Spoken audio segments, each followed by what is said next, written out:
When your destination is discovery, there are no wrong turns. That's why, at its very core, the 2025 Lincoln Aviator SUV provides momentum beyond mere transportation. In this thoughtfully crafted and confidence-inspiring SUV, your destination is not about where you can go, but who you can be. Explore more at Lincoln.com. Lincoln and Aviator trademarks of Ford or its affiliates.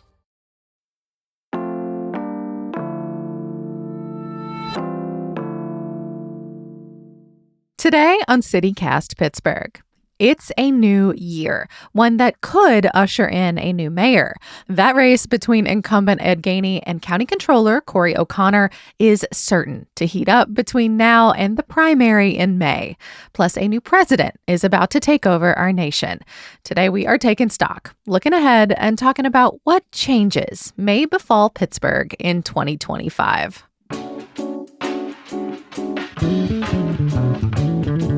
It's Friday, January 3rd. I'm Megan Harris, and here's what Pittsburgh's talking about.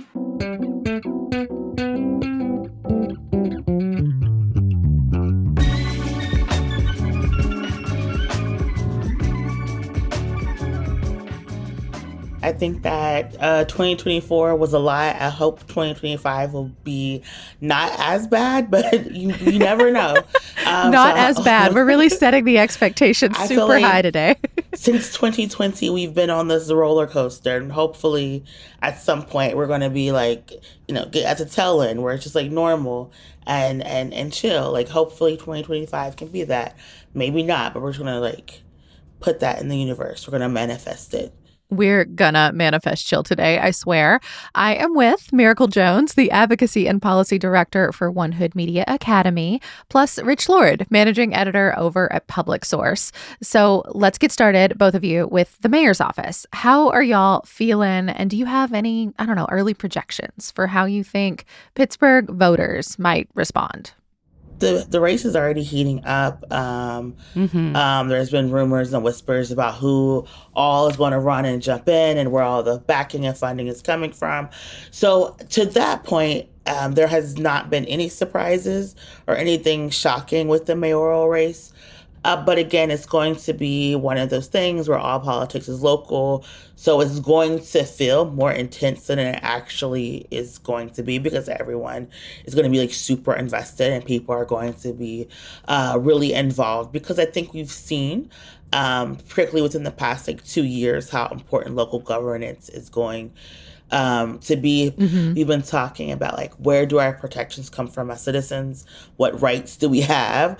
What rights do we need to fight for? Yeah. I do think the mayoral race will be very interesting. I think it will be fun in the sense that we have people who are talking about not only our city as it is right now, but what it can be in the next 4 to 10 years. And so I do think that the mayoral race is going to be at the forefront of everyone's mind. It will be something that a lot of people are paying attention to next year. Rich? Yeah, if it's Mayor Ed Gainey versus County Controller Corey O'Connor, it could be a classic. It could really be one for the ages. And that's because it brings, Ed Gainey brought so much kind of energy to the election in 2021. Corey O'Connor brings that kind of family name, that legacy from his dad, Bob O'Connor, whose mayorship was brief, but he super was extremely short, popular back in for that period. Yeah, really an 8-month mayorship, but an extremely popular man during that period of time. Corey carries a lot of that goodwill and has built some of his own. We've seen that Pittsburgh does not like to fire mayors. If a third credible candidate enters the Democratic primary, it'll be much harder for, say, Corey O'Connor to build enough momentum as a challenger to upset the incumbent. But if it's a one-on-one, it could be really a classic and an extremely tight race. Well, let's talk about some of the things that whoever is in charge is going to inherit, right? Or in Gainey's case, it could be a continuation. Our city budget is very precarious right now. It is balanced, but it's based on revenue that we know we're not going to be able to fully collect. Some of that's because the jock tax is tied up in the courts. We can't collect it right now. The Parks Fund is being used a little bit differently than I think some taxpayers were thinking it would be. Property tax assessments, of course, are changing so much Rich, I know you've covered that like crazy for Public Source, and no more pandemic aid, which is going to be a big blow to cities all over the nation. What do you anticipate maybe being like one or two big things that we should watch for across our city that maybe the mayor could have some big role to play in the next 4 to 5 years? There's an old saying that every mayor's race and every political race is won the year before the election actually occurs. And in that way, a lot of what happens in this current budget that just was passed by council won't play into the mayor's race. It's a budget that's extremely short on capital improvements. It's extremely short on street paving and kind of some nuts and boltsy stuff like that. It reduces the number of police officers that we aim for. The day when there are like 900 some police officers in the city of Pittsburgh is apparently over, and we're headed for a long term in which there are 700 some police officers probably on the force. So there are some really concrete things that have started to, kind of hit the public's radar, but maybe haven't affected just plain daily life in Pittsburgh like they will in years to come. But anything the mayor tries to do in the beginning part of 2025 is going to be really hard, because you're going to have a divided city council, some Corey O'Connor supporters, some Ed Gainey supporters, and passing anything controversial is going to be really tough. Miracle, what about you? What do you think? Yeah, I think what Rich highlighted is going to be very important, especially with city council being divided in an electoral year, is that you need your city council working together for the greater good of the city. And when you have people trying to be obstructionists because they want a particular candidate, the people are going to be the ones who are going to suffer. And I think that the good part right now is that so many people are tuned into local politics, so they are understanding what's happening. I always tell people, like, if you are not working in politics, and if you're not covering politics, election years are your best years, because you get all the promises, all the investments, all the highlight, all the spotlight to your issues. Like, this is the time that you want to get involved. This is the time that you want to like show up and figure out like what's going on. For the rest of us, it's like the worst time because like we're so stressed like from the day to day and trying to figure out what we can and cannot do, what we can and cannot say, what is the polling, what is the numbers, that part of it. But I think for your average viewer and your average voter, this is like the perfect time for them, because no matter what they care about, they can get someone to speak to their issues and can get someone to fix their issues. And so I think the mayors, I prefer local elections. We also are going to have a really big judicial race here in Pennsylvania that is going to once again keep us in the national spotlight with our Supreme Court races. Because uniquely here in Pennsylvania, our judges are elected and they can get involved in any lower court case that they want. They like kept our access to mail-in voting, for example. So it really does matter who is sitting on that court. Correct. And so that's not going away. But I do think that there is more value in local races, because this is where we get to see how much our lives are going to change. And unfortunately, there's so much that we have to really think about right now, particularly because we don't know what the upcoming Trump administration is going to do.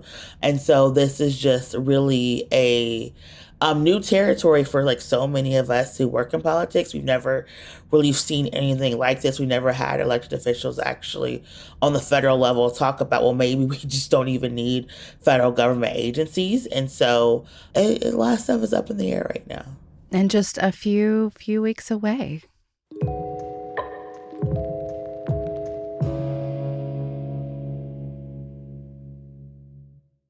Hey, I'm Ryan Reynolds. Recently, I asked Mint Mobile's legal team if big wireless companies are allowed to raise prices due to inflation. They said yes. And then when I asked if raising prices technically violates those onerous 2-year contracts, they said, "What the f*** are you talking about, you insane Hollywood ass?" So to recap, we're cutting the price of Mint Unlimited from $30 a month to just $15 a month. Give it a try at mintmobile.com/switch. $45 upfront payment equivalent to $15 per month. New customers on first 3-month plan only. Taxes and fees extra. Speed slower above 40 gigabytes per details. Oh, it's such a clutch off-season pickup, Dave. I was worried we'd bring back the same team. I meant those blackout motorized shades. Blinds.com made it crazy affordable to replace our old blinds. Hard to install? No, it's easy. I installed these and then got some for my mom. She talked to a design consultant for free and scheduled a professional measure and install. Hall of Fame son. They're the #1 online retailer of custom window coverings in the world. Blinds.com is the GOAT. Shop Blinds.com right now and get up to 40% off select styles, plus a free professional measure. Rules and restrictions may apply. So let's jump to the federal level. How do y'all think that the next Trump administration is going to affect our region? I mean, I'll actually be really surprised if it doesn't factor into the mayor's race, at least in how they talk about the city in the next few months. Yeah, I got to say, I mean, this is not a time when I would envy anyone who would win local office because there's so much uncertainty going to flow from Washington all the way on down the pike as presumably a fair number of federal agencies are at the very minimum pared down in their powers and in their budgets. All of that is going to trickle down to the state and local levels. A lot more responsibility, a lot more uncertainty falls on everybody from the governor, to the mayor and even further down. So I'm not sure that if you want to hold local office, this is going to be a challenging time to do that. I mean, do you think it's going to help or hurt Pittsburgh if some of these major departments we've heard about in the news lately, like education, environmental protection, the FBI, if they just, I feel like the original threat was cease to exist, but now I see the word diminish a lot instead. Even if they're just reduced, what do you think that's going to do to the city? I mean, given that we had the bridge collapse, I think we've had this idea of like how important these federal agencies are. And all of these agencies not only are located in Pittsburgh, they're also... Like they have branch offices here. They have branch offices in Pittsburgh, but also there's issues in Pittsburgh. So we have the bridges. People forget what the FBI leads hate crimes investigations. They got a huge office over on the south side.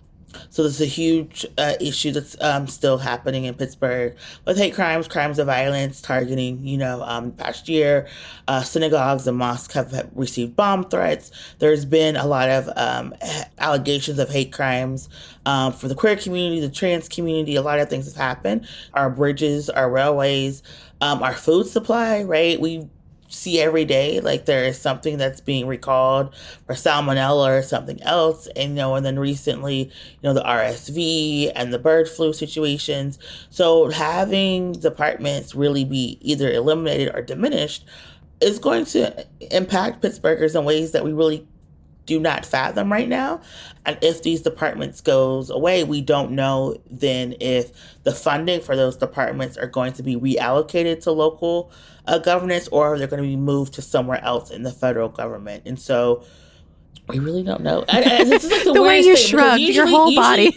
Because usually you're like, oh, if A happens, then B happens. If B happens, then C happens. But there's too many A's. There's like a domino effect of A's all like spreading in different ways right now. Yeah, but now we're like, if A happens, Z happens, and we're like, we don't really know. And then also there are so many people who are involved in this upcoming federal government who aren't actually politicians or in elected positions. And so we really don't know who the decision makers are. Or we at least can't hold them to account in the way that we've traditionally been able to at least try to.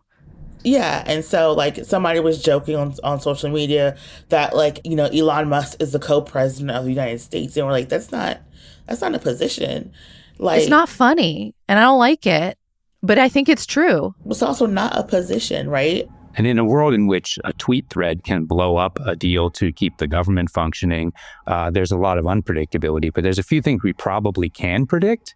And one is that if you're in the natural gas industry, this is going to be probably a good time for you because we have an administration that's extremely fossil fuel friendly, that just wants to expand fracking and natural gas exports dramatically. And that's, of course, a significant piece of our economy locally.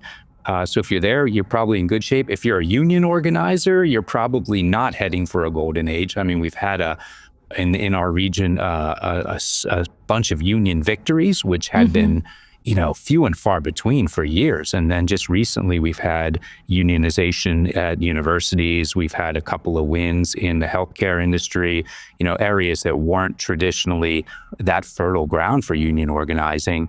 I think those victories are going to be much harder to come by, if they're even attainable at all, in the next couple of years. And we already saw a unionization effort at Chatham University just basically throw up its hands and say, we're done for now because of this change in administration.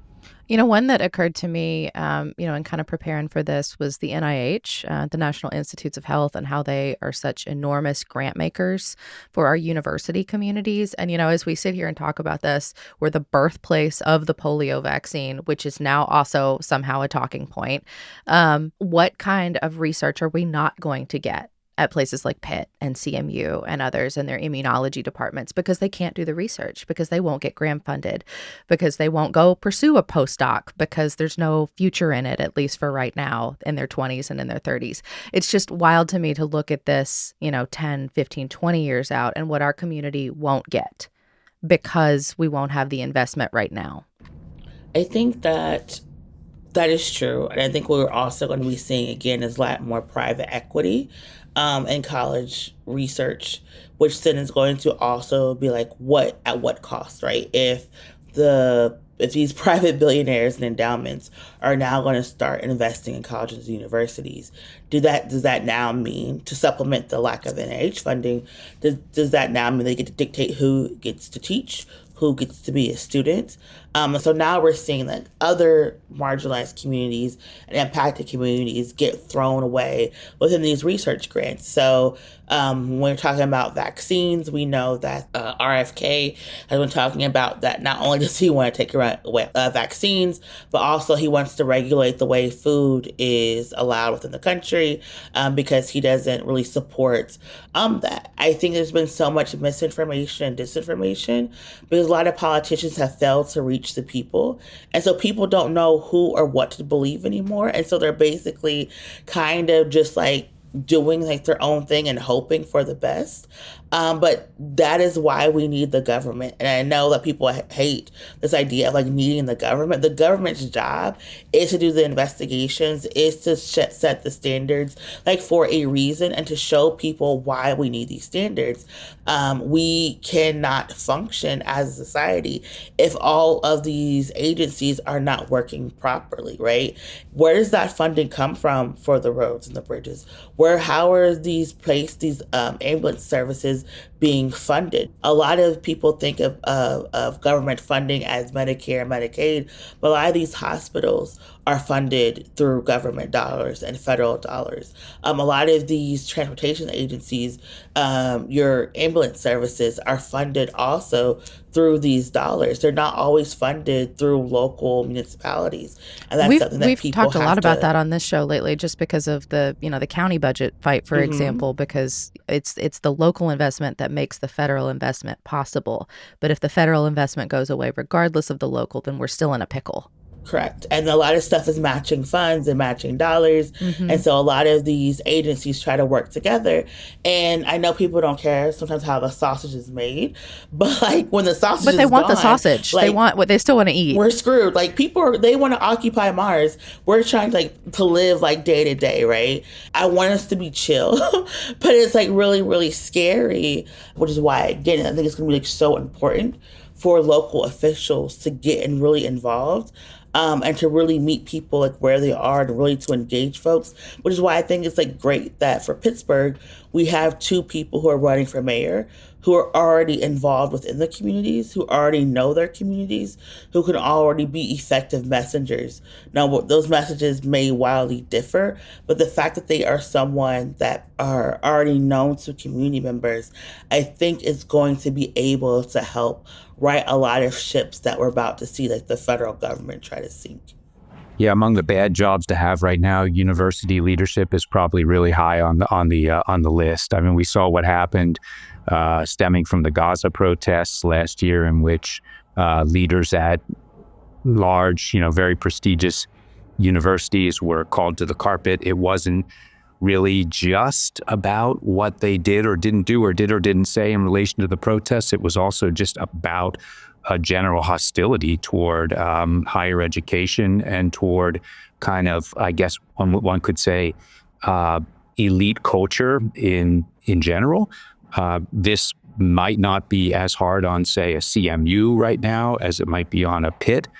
Funding CMUs, funding, a lot of it comes from the Department of Defense. A lot of it comes from kind of the tech world, Department of Energy. And, that stuff may not be threatened because, frankly, some of that may not be well understood by the people in leadership in Washington.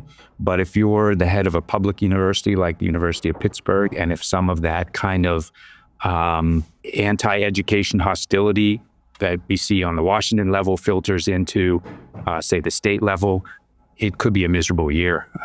And the Department of Education, as much as we talk about how the Department of Education provides a sliver of the funding for the K-12 system, it's a much bigger player in higher ed than it is in K-12. If that department ceases to function, student aid stops flowing, there's going to be just ripples through the whole system.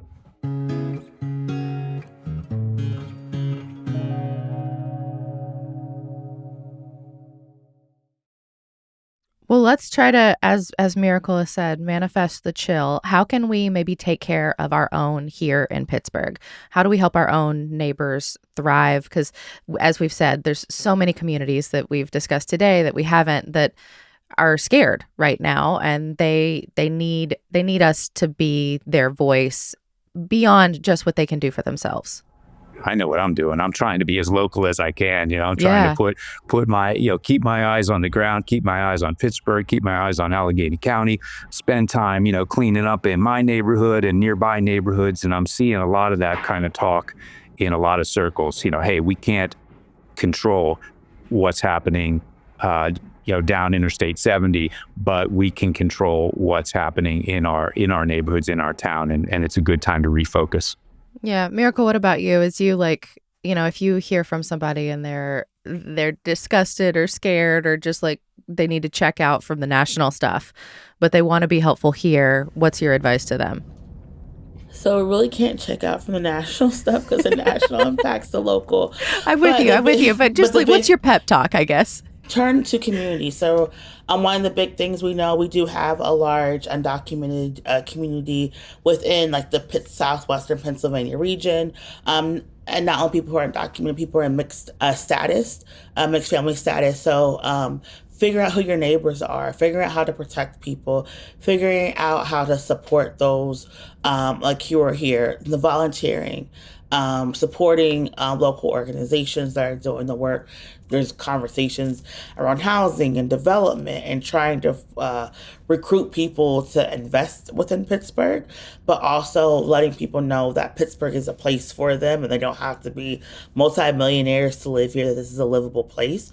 So people can just market the city, talk about why they like the city, talk about why they like their neighborhood, what's their local watering hole what's their walk to school, what's their walk to the park what is their community resource group doing. I think in building community, you find people who have similar interests, and with that you're able to kind of cut through the noise and actually see the cool that's happening, and that allows you to feel more impacted and more connected, and that kind of cuts through the noise of that's happening at the federal level. But I do think particularly for our trans community members, our immigrant community members, they most of all don't have the luxury of kind of divorcing from the federal because they're going to be impacted. The ability to get care, the ability not to not get arrested or detained, that all comes at the federal level. And I think if we as a community sit there and say, you're not taking my neighbor, you're not harassing my neighbor, you're not hurting my neighbor, I think that that allows you to push back from what's happening on the federal level and forces our politicians to have a different legislative alternative. And I think that's what we have to see.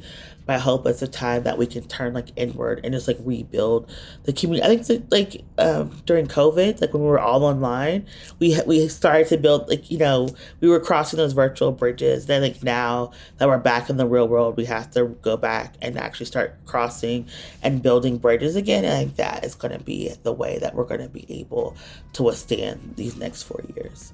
Miracle, Rich, thank you both so much for sharing your time and sharing your wisdom. I appreciate it. And I really hope you have a wonderful and a very chill 2025.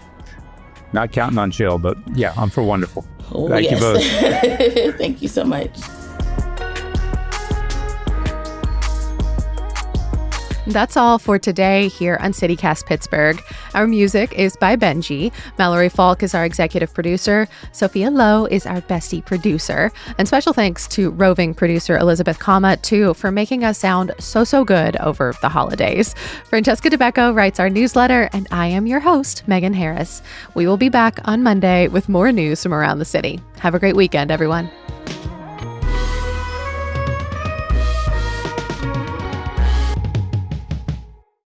And then also weed, we may be legalizing weed next year. That's what we heard too. It's supposed to happen next session because of the amount of money that Pennsylvania is going to lose with the pandemic aid going away.